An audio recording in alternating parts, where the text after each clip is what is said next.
Hey guys, this isn't typically the type of video that I record, but because the vast majority of my audience is men, and because it's June, which is known as Men's Mental Health Awareness Month, I figured a lot of you guys could benefit from this video. And of course, everyone's mental health matters, including women too, but this month was designated for men to talk about it because unfortunately men are 4 times more likely to take their life, and also because of the way society is and what we've been made to believe is that for men, it's something that we should keep inside and we shouldn't talk about it.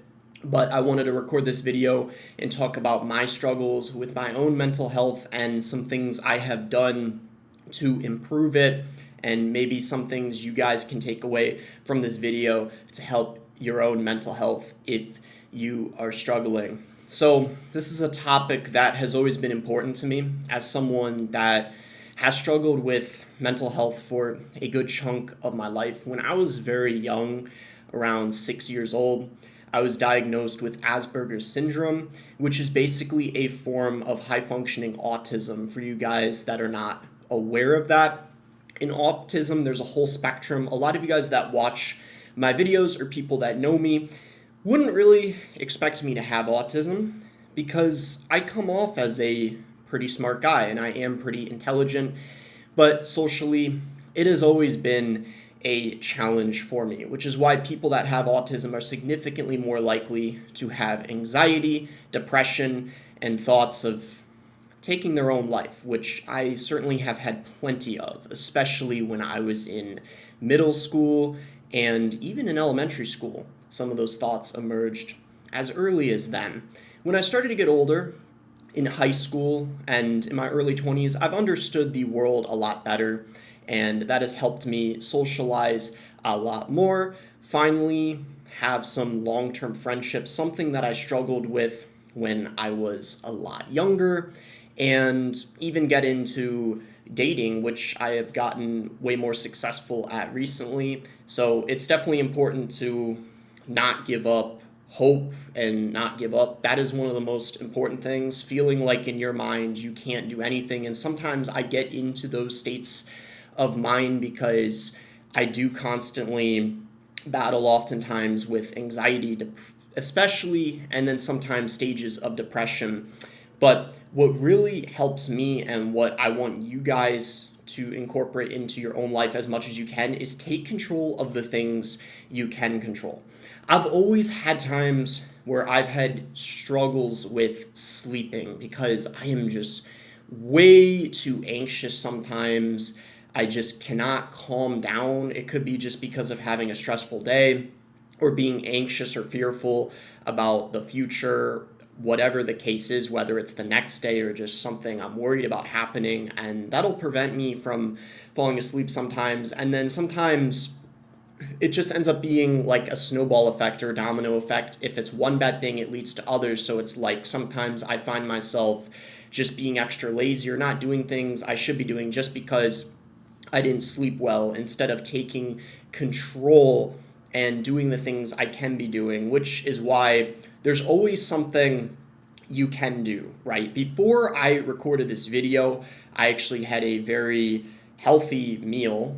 I had eggs with some toast, Greek yogurt, blueberries, for example, really good for giving me energy. I find myself that I have way more energy when I actually eat healthy foods and do the right thing, which is something I do have control over. I know when I'm eating takeout, I'm getting things delivered, and I was in a routine of doing that when I first moved here to my new condo because as I was getting things situated, I was getting lazy and not going to the grocery store enough or making things that are healthy, and I noticed a decline in my mood drastically, without a doubt.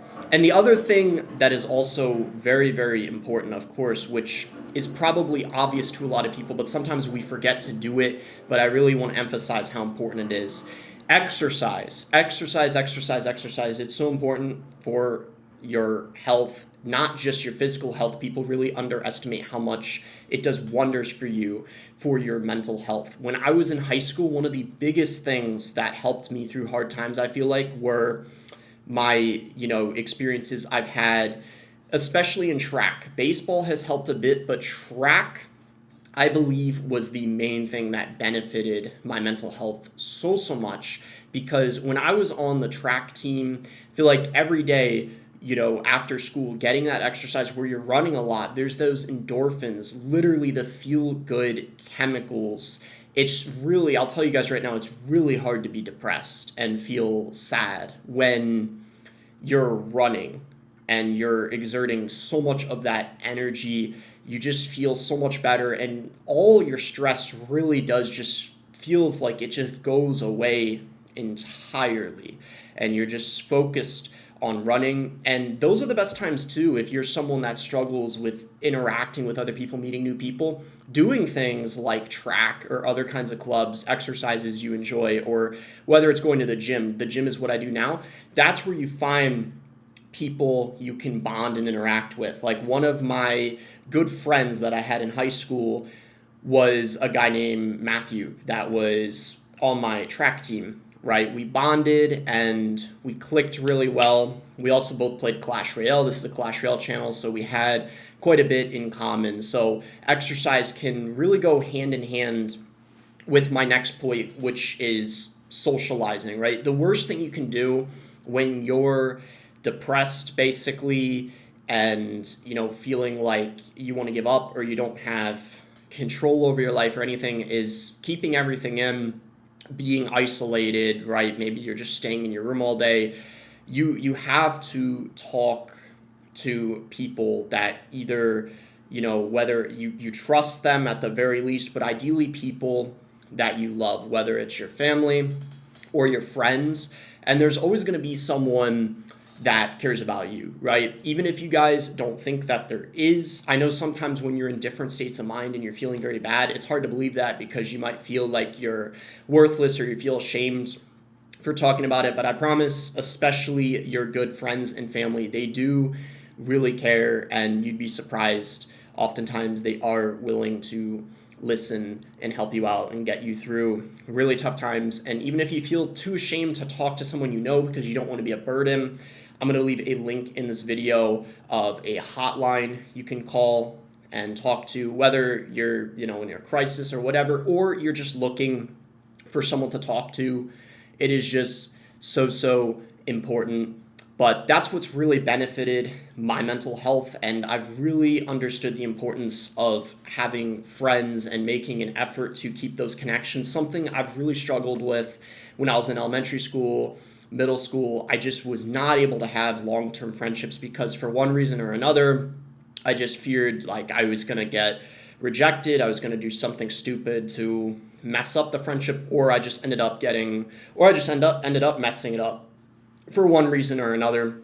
But I was always very hard on myself. But as I've gotten older, understood myself a lot better, and of course other people, just through learning through my own experiences and interactions, I've finally been able to have some long-term friendships, which is very, very beneficial for your mental well-being. So these are just some things that have really helped me, and these are kind of the main pillars, right? Sleep, sometimes you don't have complete control over it, but exercise, as well as socializing, and your diet. Assuming you have enough money to afford healthy foods, you definitely do have control over all those things. The last thing, guys, I wanted to talk about that's very important is having a goal in mind. So something that's helped me get through hard times, or especially hard times for other people. For example, COVID, notoriously a very difficult, challenging time for a lot of people.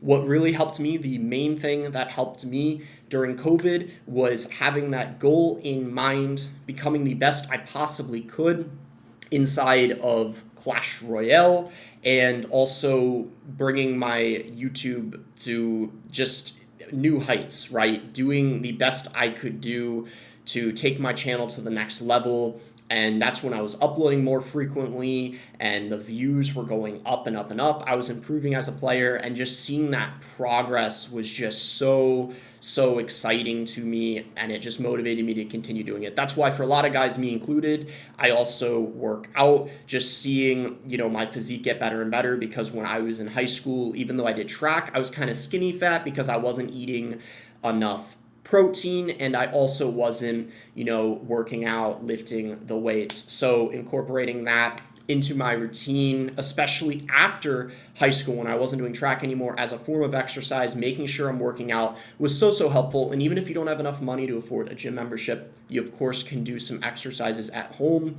I mean, even if it might not be as beneficial as doing machines, just doing push-ups, sit-ups, everything like that. And then maybe you have a park nearby you could do pull-ups on, or use the other equipment there that might be completely free. Or of course, just running, guys. Running is free and you can do it absolutely anywhere. So those are just some things that have really helped me. Some of this might be common knowledge to you guys, but it's easy to forget when you're in a bad state of mind. And I know a lot of you guys watching me look up to me and other creators, and I just want you all to know a lot of other creators, especially ones in the gaming community, very likely that they have some of these mental health struggles that you guys have as well, whether you're on the autism spectrum in one way or another, you have ADHD, bipolar, whatever. A lot of creators share similar challenges. So the important thing is to feel like you're not alone and not give up, keep powering through.